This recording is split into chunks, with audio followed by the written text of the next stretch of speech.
केंद्र शासित प्रदेश लद्दाख को पूर्ण राज्य का दर्जा और संविधान की 6ठी अनुसूची में शामिल करने की मांग को लेकर लेह में हिंसक विरोध प्रदर्शन में 4 लोगों की मौत की खबर है। युवा प्रदर्शनकारियों और पुलिस के बीच झड़पों में 80 से ज्यादा लोग घायल हुए हैं और घायलों में 40 पुलिसकर्मी भी शामिल हैं। आपको बता दें कि इन प्रदर्शनकारियों ने बीजेपी और लद्दाख स्वायत्त पर्वतीय विकास परिषद के दफ्तर और कई वाहनों में आग लगा दी। हालात बेकाबू होता देख सुरक्षा बलों ने आंसू गैस के गोले दागे और लाठी चार्ज किया और फायरिंग भी की।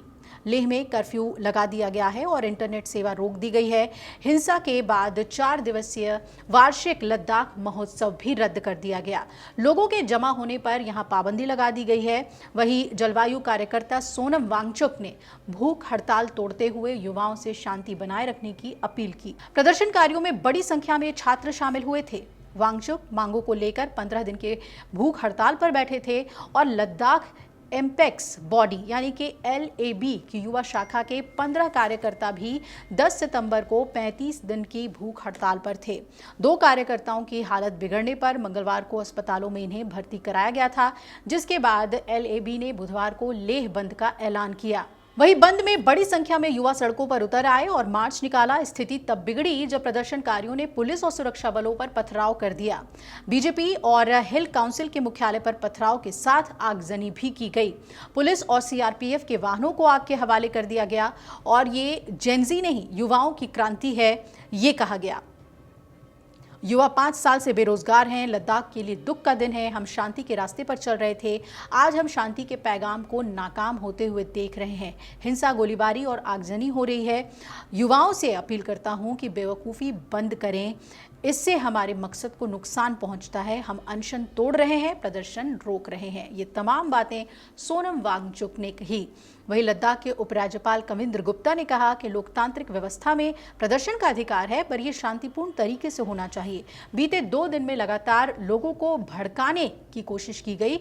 यहाँ के प्रदर्शन की तुलना नेपाल और बांग्लादेश से की जा रही है और जाहिर है इससे साजिश की बू आती है।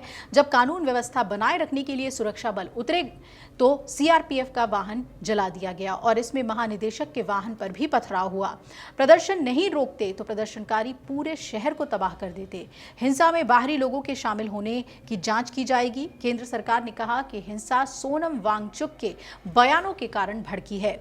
गृह मंत्रालय ने यह भी कहा कि सरकार और लद्दाख के समूहों के प्रतिनिधियों के बीच बातचीत में प्रगति हुई है, लेकिन राजनीति से प्रेरित कुछ लोग इससे खुश नहीं हैं।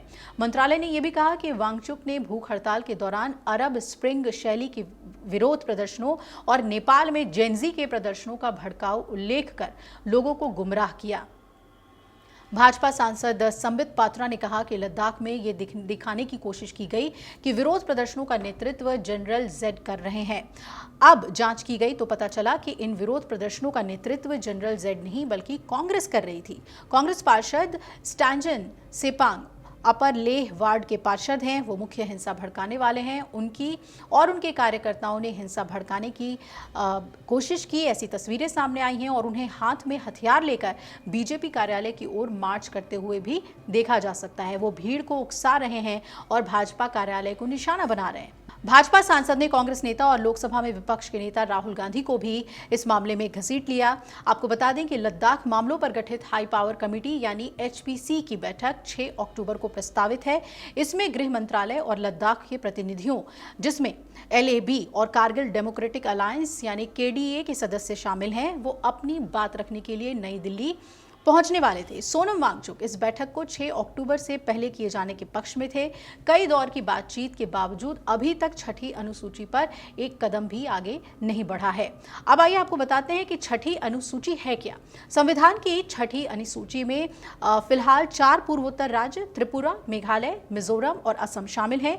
ये अनुसूची शासन, राष्ट्रपति और राज्यपाल की शक्तियों, स्थानीय निकायों के प्रकार, वैकल्पिक न्यायिक तंत्र और स्वायत्त परिषदों के माध्यम से प्रयोग की जाने वाली वित्तीय शक्तियों के संबंध में विशेष प्रावधान करती हैं। लद्दाख के हितों के लिए लड़ रहे लोगों के साथ एकजुटता प्रदर्शित करने और बातचीत को आगे बढ़ाने के लिए आज कारगिल बंद का ऐलान किया गया है। लद्दाख स्वायत्त पर्वतीय विकास परिषद कारगिल के चेयरमैन डॉक्टर जफर अखून ने इसकी पुष्टि की। लद्दाख स्वायत्त पर्वतीय विकास परिषद कारगिल के चेयरमैन अखून ने कहा कि प्रदर्शनकारियों की मांगे जायज हैं, केंद्र को अपना रुख लचीला रखना होगा।